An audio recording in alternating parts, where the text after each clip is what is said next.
an homage to Stan Lee, creator of Heroes.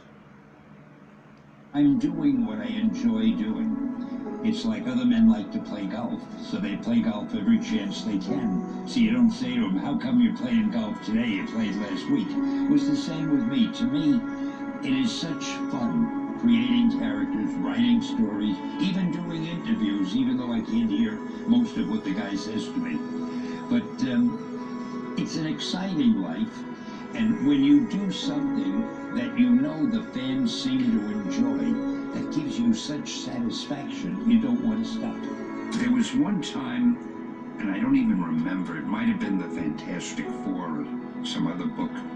We had a story that I thought wasn't that good, but we were stuck with it. We had to send it out. There was the due date. I didn't have time to do it over. And on the cover, I wrote a little note. I don't remember the exact words, but something like, hey, kids, I've got to admit, this isn't the best story we've ever done. But we've given you so many good ones before, we think you owe it to us to buy this one also. Everybody thought I was crazy. That book sold better than most of the others in that period. And I got a ton of mail saying, you guys are great. Nobody else would have written anything like that. I got this great idea. I want to call him Spider-Man, and he's a teenager. So I gave him the idea, and he said, Stan, that is the worst idea I have ever heard. He said, first of all, people hate spiders. You can't call a hero Spider-Man. Secondly, he said, he can't be a teenager. Teenagers are only sidekicks. And finally, he can't have personal problems. Don't you know what a superhero is? So he wouldn't let me do it. One day we had a book we were going to kill called Amazing Fantasy. When you're going to do the last issue, nobody cares what you put in it. Just to get it out of my system, I put Spider-Man in the book, and we sold it. And it was a bestseller. So my publisher called me in a couple weeks later and said, Stan, you remember that character, Spider-Man, that you and I liked so much? Why don't you do a series of it? And that's how Spidey was born. Do you have a specific target audience? Or just anybody who can read, anybody who's literate. It used to be, again, that comics were just for little kids. Or they were thought to be for little kids. But that's changed. Yeah, with Marvel, because we started directing Marvel at ourselves, really. The theory was we were going to write the kind of stories we would enjoy reading, you see? And I didn't know if it would work or not, but it worked better than anybody expected because we grabbed a lot of readers who were much older, who liked the kind of things that we liked. But we didn't lose the young kids. So we find the best formula, if you call it that, is we don't try to write for any audience. We try to write stories we would enjoy.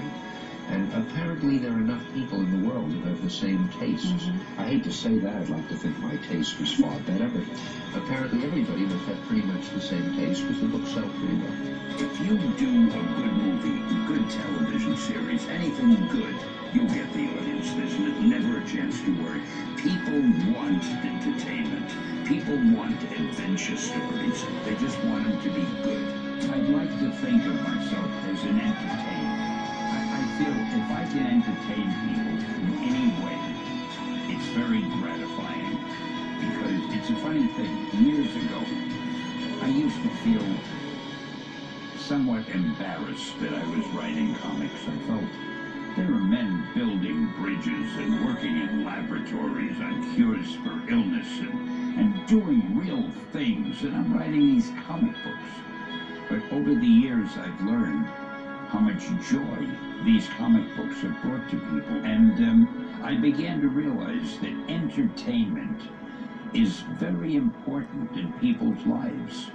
Most people, almost everybody, have lives that have problems and troubles and things to worry about. And if you can entertain somebody, take his or her mind off the things that would normally be bothering them, that's a good thing to do. So I like to think of myself as an entertainer, somebody who offers a little entertainment to people in whatever form it may be. Mostly, in my case, it had been comic books.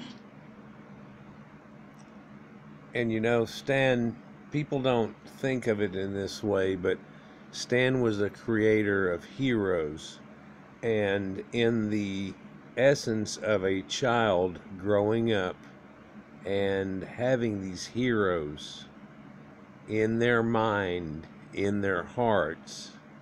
They were able to grow up and actually become heroes themselves.